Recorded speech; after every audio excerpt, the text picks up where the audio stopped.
ఇవాళ పోయినసారి విధంగా కిడ్నీ ట్రాన్స్ప్లాంట్ సక్సెస్ఫుల్గా చేసి ఈ రెండోసారి కిడ్నీ ట్రాన్స్ప్లాంట్ కూడా డాక్టర్ సురేంద్ర బాబు గారు మరియు వాళ్ళ టీమ్ సక్సెస్ఫుల్గా హ్యాండిల్ చేసి రమేష్ గారిని మరియు తల్లిని ఇద్దరిని కూడా సురక్షితంగా బయటికి తీసుకొని రాగలిగినారనమాట. అయితే ఈ కిడ్నీ ట్రాన్స్ప్లాంట్ విశేషత ఏంటంటే ఈ కిడ్నీ ట్రాన్స్ప్లాంట్ చాలా రేర్గా జరుగుతుంది అనమాట. రమేష్ గారికి ఉన్న ప్రాబ్లం ఏంటి అని అంటే ఎమైలోయిడాసిస్ అనే ఒక కండిషన్. ప్రతి 1,00,000 మందిలోనూ ఒకళ్ళకి మాత్రమే వచ్చే ఒక అరుదైన వ్యాధి అనమాట. అయితే ఈ అమైలోయిడాసిస్లో ఉన్న కండిషన్ ఏంటంటే రక్తనాళాలు చాలా పల్సగా ఉంటాయి. సో ఈ పల్సగా ఉన్నప్పుడు రక్తనాళాలు కిడ్నీ మార్పిడి చేసినప్పుడు ఆ కుట్లు వేయడానికి కూడా చాలా ఇబ్బందికరంగా ఉంటుంది. సో ఇట్లాంటి రేరెస్ట్ ఆఫ్ ది రేర్ కండిషన్లో కూడా మన అనంతపురంలో కిడ్నీ ట్రాన్స్ప్లాంట్ చేయగలిగినాం.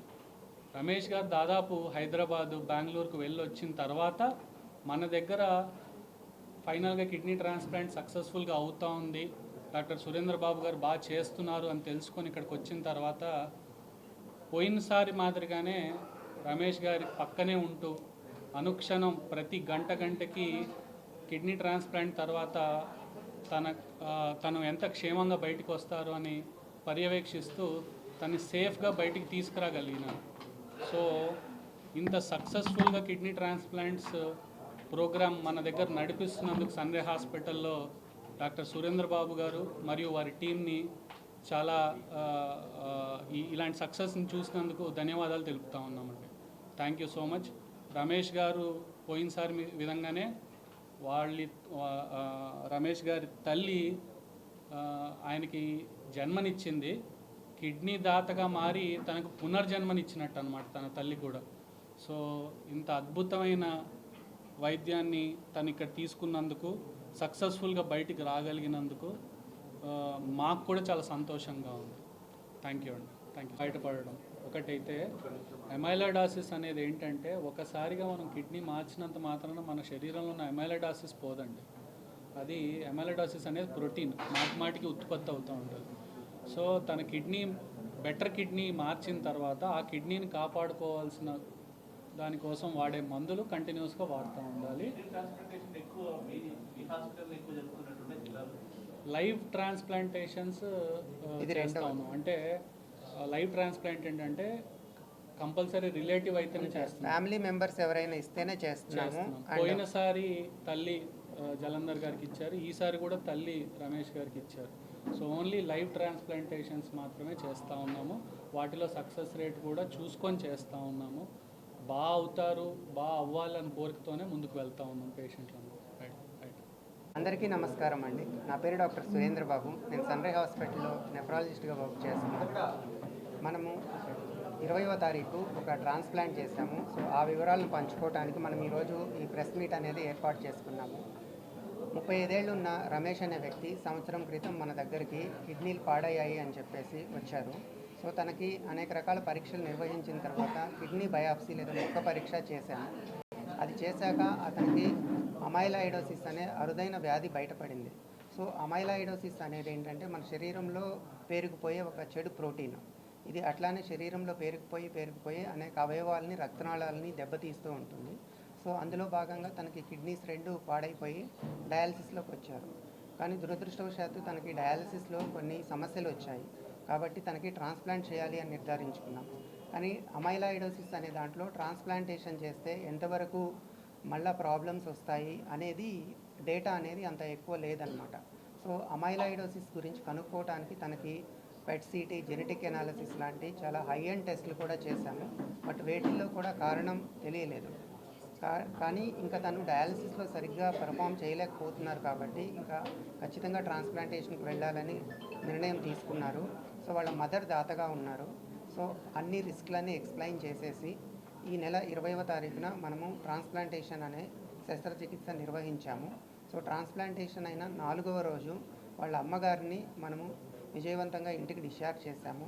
మరియు వారం రోజుల తర్వాత రమేష్ గారి కిడ్నీ కూడా అద్భుతంగా పనిచేస్తూ క్రియాటినిన్ 1కి రీచ్ అయ్యింది. యూరిన్ అవుట్పుట్ కూడా దాదాపు 4 నుంచి 5 లీటర్లు వస్తూ ఉంది. సో ఇతన్ని 2 రోజుల క్రితం డిశ్చార్జ్ చేశాము. ఇప్పుడు దాత మరియు రమేష్ గారు ఇద్దరూ కూడా చాలా ఆరోగ్యంగా ఉన్నారు. సో ఇలాంటి శస్త్రచికిత్స అమైలాయిడోసిస్ అనేది చాలా కాంప్లికేటెడ్ వన్. ఇది మనము ఓన్లీ లైక్ మెట్రోపాలిటన్ సిటీస్ అలాంటి వాటిల్లోనే నిర్వహిస్తాము. అలాంటిది మనం మన అనంతపూర్లో నిర్వహించడం అనేది చాలా సంతోషంగా ఉంది. సో ఈ శస్త్రచికిత్సలో పాల్గొన్న వైద్యులకి, నర్సుకి అండ్ స్టాఫ్ నర్సులు అందరికీ కూడా ధన్యవాదాలు తెలుపుకుంటున్నాము. అలానే రమేష్ గారికి చెప్పే ఒకే సలహా ఏంటంటే, కిడ్నీ మార్పిడి అయినంత మాత్రాన మొత్తం సక్సెస్ వచ్చినట్లు కాదు. సో దాన్ని మనం కాపాడుకోగలగాలి. దానికోసం టైం టు టైం మందులు వేసుకోవటము, మాస్క్ ధరించడము, క్రౌడెడ్ ప్లేసెస్లో తిరగకుండా ఉండడము, పరీక్షలు కరెక్ట్ టైంకి చేసుకోవడం అనేది చాలా ముఖ్యము. ఈ సందర్భంలో నేను రమేష్ గారితో పాటు వాళ్ళ అమ్మగారికి కూడా ప్రత్యేక కృతజ్ఞతలు తెలుపుకుంటున్నాము. ఎందుకంటే అంత తొందరగా ఎవరు కిడ్నీ ఇవ్వడానికి ముందుకు రారు. అలాంటిది తను అంత రిస్క్ చేసేసి ఒక తల్లిగా జన్మనిచ్చి మళ్ళీ ఇప్పుడు పునర్జన్మనిచ్చింది కాబట్టి ఆ బాధ్యతను కూడా రమేష్ గారు తెలుసుకుంటారని అనుకుంటున్నాను.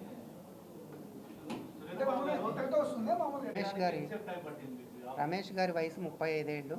నర్సమ్మ వాళ్ళ మదర్ అండి, వయసు 52 సంవత్సరాలు. ఇద్దరిది బ్లడ్ గ్రూప్ అనేది ఏ పాజిటివ్. మనకి ఆపరేషన్ చేయడానికి 4 నుంచి 5 గంటలు టైం పడుతుందండి. తర్వాత ఆపరేషన్ చేసిన వెంటనే మనకి లైక్ యూరిన్ రావడము, దాన్ని ఇమీడియట్ గ్రాఫ్ట్ ఫంక్షన్ అంటారు, అదంతా స్టార్ట్ అయ్యింది. 4వ రోజున దాత అయినటువంటి నర్సమ్మ గారిని డిశ్చార్జ్ చేశాము.